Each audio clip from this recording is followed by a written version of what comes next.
The flight was quiet, almost too quiet. I didn't read, didn't sleep, just watched the seatbelt sign flicker on and off like it was trying to tell me something important. Outside the window, the clouds looked soft enough to land on. I thought about what Mom used to say whenever I flew somewhere far. Text me when you land, even if it's late. I'll leave my phone on, but she wouldn't answer now, not this time. The ride from the airport took 40 minutes. The driver didn't speak, which was fine. I wasn't in the mood for small talk. The roads looked familiar but worn, like someone had pulled a memory through sandpaper. Houses leaned a little more than I remembered. Fences sagged, and there it was, the house. Brown shutters, sagging porch, cracks in the driveway like spider veins. Same as always, except this time it felt like walking into the wrong dream. The porch light was off. I let myself in with the old key Mom never stopped hiding in the ceramic frog by the steps. It scraped in the lock the same way it always had. Inside, the house was quiet. Too quiet. No soap opera murmuring from the TV. No kettle warming on the stove. Just the scent of lavender and wood polish someone had cleaned. Not recently, just thoroughly. Like preparing a room for someone who wasn't coming back. On the hallway table was a cardboard box with my name on it. Just Sally and Mom's writing, half cursive, half print. I didn't touch it. Not yet. From the living room I heard voices. Do you think she'll come? One said. Janet, she said she would. That was Frank. Calm, measured, like he was reading off a clock instead of talking about me. I walked in. They stopped mid-conversation. Frank stood by the fireplace, arms crossed. Janet sat on the edge of the recliner, one ankle tucked behind the other like she was posing for a photo she didn't want taken. You made it, Frank said. I said I would. Janet didn't speak. There were no hugs, no hellos, just air. I moved toward the sofa, but I didn't sit. My hands stayed at my sides, fingers curling slightly like they expected to be holding something.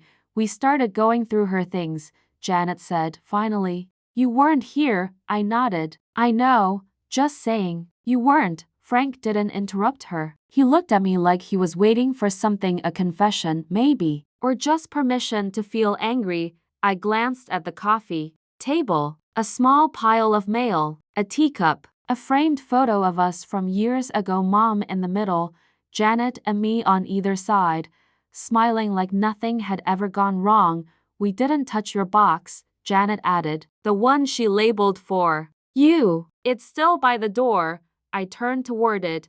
Before you go through it, Frank said, we need to ask something. That stopped me. I looked back. There's something missing, Janet said. Her voice clipped like she was trying to keep it from shaking. Mom's blue purse. The one she kept her will in. I haven't seen it. You had the most time with her before she passed. I was taking care of her. She trusted you, Frank added, though the way he said it made it sound less like a compliment and more like a miscalculation. My heart sank. You think I took it? Janet stood. We're not accusing you. Yes, you are. We just need to know if it's with you. She trusted me, I said, quieter now. I helped her pay bills, clean the house, drove her to appointments. I was here when she forgot how to dial 911. You sent money. That was helpful. But money doesn't sit by someone's bedside at 3 in the morning.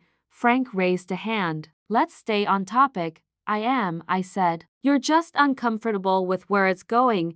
Janet crossed her arms. Look, we're not pressing charges or anything. But if you have the purse, just bring it back and leave after, Frank said. It landed quiet, not cruel, not loud, just final. I stared at both of them. My own family, looking at me like I'd broken something sacred. I had nothing in my hands, nothing to defend myself with, just truth. I don't have it, I said. Then what are we supposed to think? Janet snapped. You're the only one who had access. I opened my mouth, closed it, then nodded once, like that was all the explanation I was going to give. All right, Janet blinked, caught off guard by my calm. So you don't have it? I said I don't, I repeated. But I understand what you've decided. I turned toward the hallway.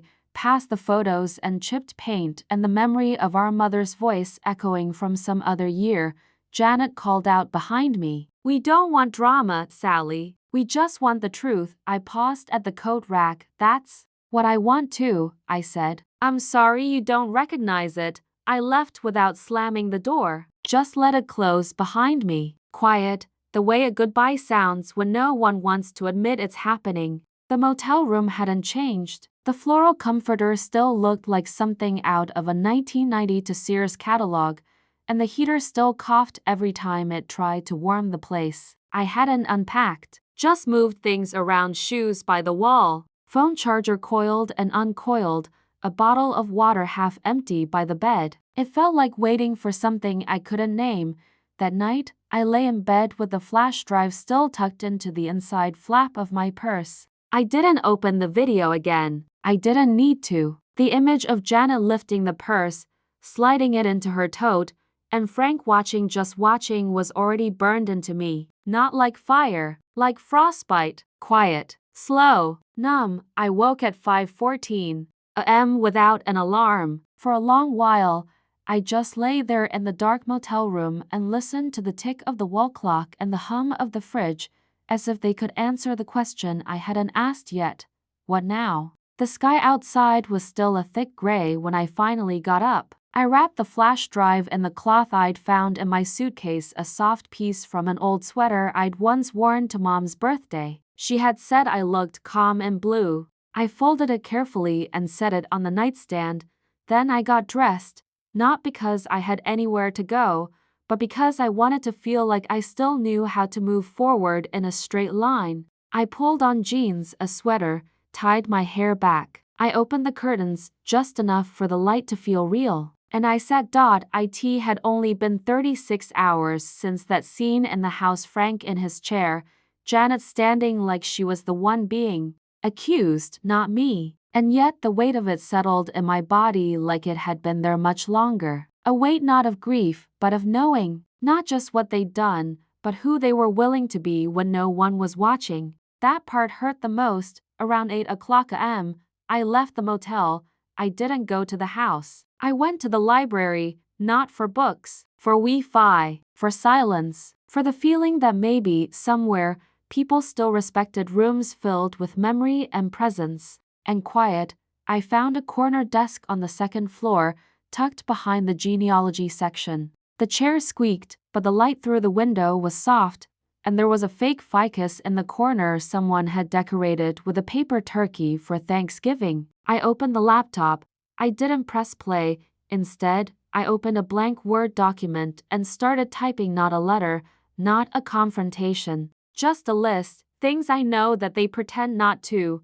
Mom didn't trust easily. If she gave me that note, it meant she knew I'd be the one left to carry it. Janet didn't take the purse because she needed it. She took it because she wanted the control that came with deciding who got what. Frank saw it all and said nothing, because saying nothing is easier than picking a side, especially if you've already picked one in your silence. Some people will never admit what they did, not because they don't remember, but because they do. The video doesn't make me feel better, but it reminds me I wasn't wrong. I stared at the screen after I typed the fifth item. My fingers hovered, then dropped to my lap, across from me. An older woman in a red cardigan was reading a paperback mystery. She caught me looking and offered a small nod, like she knew whatever I was thinking probably didn't have a neat ending. I nodded back. At noon, I left. Back at the motel, the envelope was ready. Flash drive. Mom's note, a copy, not the original. And the photo I'd printed from the video. Janet mid-motion, purse halfway into her tote, mouth set like it was just another chore to cross off her list. I slipped all three inside, sealed it with clear tape, and wrote their names on the front. No return address, no message, just facts recorded and still. I walked it to the post office at the edge of town. The clerk didn't ask what was inside. Back at the motel, I lay on the bed and stared at the ceiling for a long time. That night, I dreamed about Mom. She wasn't sick in the dream. She was standing by the kitchen sink, humming the way she used to when she watered her plants. There was light coming in from the window behind her, golden, soft. She turned, looked at me and said, "You came back." I nodded. Then she said, "It was never about the purse. It was always about who stayed." When I woke, my cheeks were wet. I didn't go to the house again. I didn't call. I didn't wait. The story had already told itself, and they'd written themselves into it.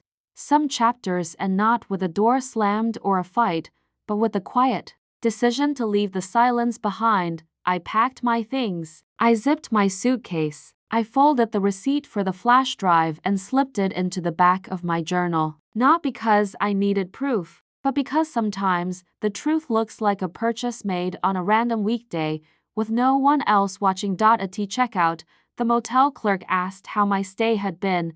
I said, "Enough," and I meant it. The third morning came with fog, the kind that clings to your thoughts as much as it does the pavement. I'd driven through the early hours with nothing on the radio, windows cracked just enough to let in the scent of wet leaves. Somewhere between leaving and arriving, I stopped feeling like a person returning home. Now, I was just someone passing through.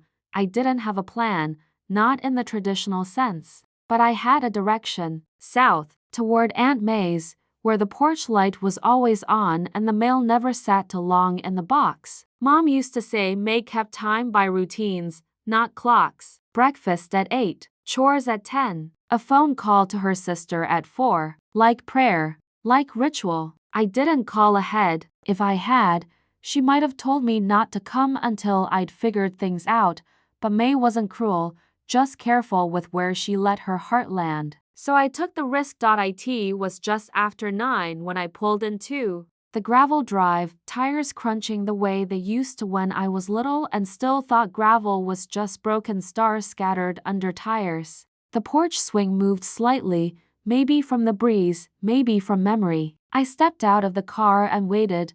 May opened the door slowly, like the house was deciding if it wanted to let me in. Her hair was shorter than I remembered, silver now, instead of streaked with battle gray. Her face didn't show surprise, just a quiet kind of welcome. The way you open your arms to a bird that might still fly away.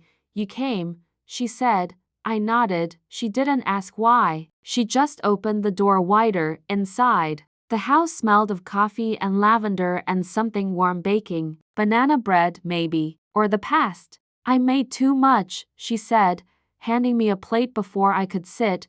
We didn't talk much that first hour. I ate. She folded laundry. The dog, a mutt named Lyle, sat by my feet like he remembered me from some other life. When we did speak, it was about the drive, the weather, the tomatoes not taking to the soil this year. She didn't ask about Frank or Janet or the flash drive I hadn't let go of, even now, tucked into my coat pocket. And I didn't offer. It wasn't silence. It was space. That afternoon, we sat on the porch, sun warming the wood through gaps in the clouds. "Your mama would have hated what happened," May said suddenly. Not accusing, just stating a truth. I looked at my hands. She didn't leave instructions. Not really. Just signs. She trusted you to read them. That's what mothers do when they're out of time. I thought about the note, the video, the way Frank's eyes had dropped to the floor as Janet made her play, how the silence had screamed louder than any accusation.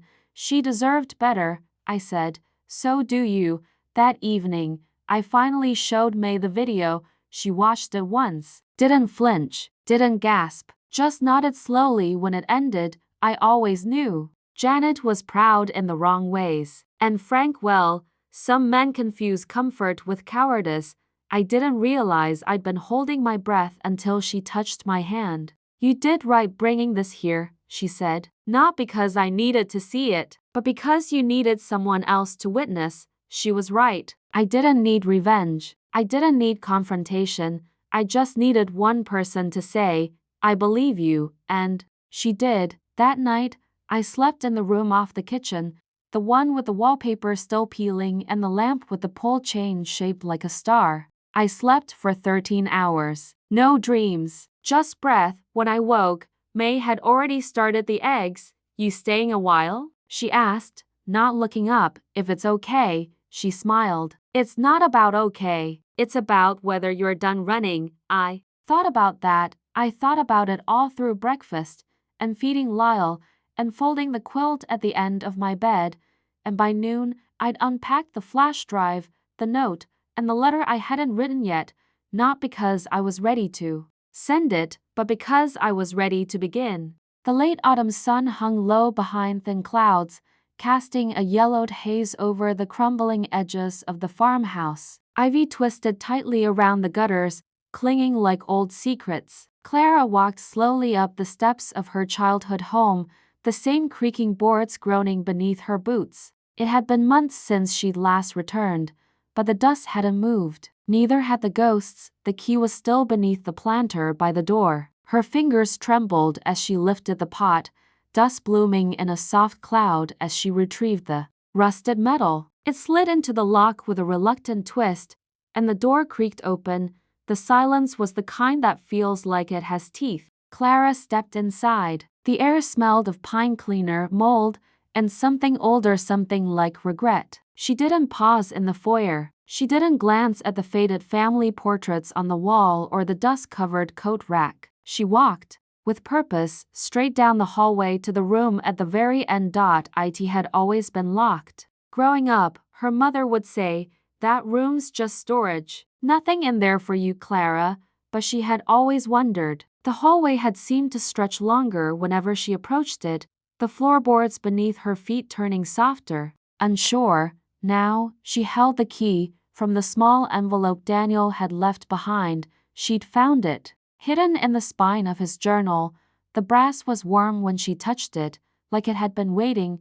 Clara reached the door and paused. The wood was pale, unnaturally so, as if it hadn't aged with the rest of the house. She slid the key into the lock. It turned silently. The door opened inward. At first, all she saw was darkness. Then slowly, shapes emerged. A desk, a chair, a stack of books by the window. A curtain of gauze fluttered in the stale air. Dust motes danced in a stream of soft light from the high window. In the corner sat a trunk, ornate, hand-carved, old. Clara stepped in, letting the door click shut behind her. The room was not abandoned. Everything was arranged precisely. A faint scent of lavender and old paper hung in the air. Clara stepped toward the desk. There was no computer, only a stack of notebooks, their covers brittle, pages yellowed. Each one was labeled in familiar handwriting: observations, patterns, letters unsent. Her hand trembled as she opened the first. Inside were pages of her mother's handwriting. Pages and pages, letters addressed to her. "Clara, I know one day you'll find this. Maybe not when I want you to, but when you're ready, you'll have questions. About me, about this house, about Daniel. I kept too many things hidden, not because I didn't trust you, but because I was afraid. I saw too much of myself in you. You were always watching, always listening. You were like me, and that frightened me. There are things you need to understand." The truth wasn't simple. It never is. Clara flipped page after page. Dozens of letters, a confession, a legacy, a story told in fragments. Daniel had come to them not by accident, but because he was her father's son, her half-brother, a child from a woman her father had loved before her mother. Clara's mother had found out only after they were married. She never told Clara. The letters detailed the day Daniel arrived, abandoned, thin, with a hollow look in his eyes. How her mother had tried to hate him, then failed. How she grew to love him in quiet ways, packing him school lunches, writing him birthday cards she never gave him. But something changed in Daniel. Something darkened. Clara found another letter, later in the pile. "He started watching me. I don't know when it began, but I felt it. That stillness, that hunger. He didn't hurt me. Not really. But he wanted something I couldn't give. I don't know if it was love, or family, or something else. I began to keep records. Not to hurt him, but in case. Just in case. There were photos, reports, a list of things taken from the house, trinkets, books, a necklace that once belonged to Clara." Clara staggered back, breath caught in her throat. She looked around the room. Nothing felt violent, only preserved. As if this space had been left behind by someone hoping to be understood. She moved to the trunk in the corner. Inside were old cassette tapes, each labeled with dates. She grabbed the one marked October 22nd, 2003. That was the year Daniel had left. The year he disappeared without a word. There was an old player on the shelf. Clara pressed play, static. Then, I don't know if I belong here. I see the way she looks at me, like I'm something broken, something she wants to fix. But what if I'm not broken? What if this is just who I am? It was Daniel. Clara's chest tightened. His voice sounded younger, thinner, scared. I thought if I came here, I'd find home. But maybe some of us are born without that place. Maybe we spend our lives knocking on doors that never open. The tape clicked off. Clara pressed her hand to her mouth. The window above the desk was glowing orange now. Sunset. She turned and saw something she hadn't before. A photograph pinned to the wall. It was her and Daniel in the garden, both of them maybe 10 years old, smiling on the back in her mother's handwriting. Before the silence, Clara sat down in the chair, her hands folded over each other. The room was quiet but full. She didn't cry, not yet. The weight of everything was still pressing in. She knew what she had to do now. The truth wasn't just in the past. It was in what she chose to carry forward. Clara picked up the tapes, the notebooks, the letters. She packed them carefully into her satchel. Not to hide, not to expose, but to keep. To remember, when she left the room, she locked it behind her. Not because she wanted to forget, but because she finally understood it. The room had never been about secrets. It had been about pain waiting for the right hands to hold it. She stepped outside into the chill of evening. The house behind her stood still. For the first time, it no longer looked haunted.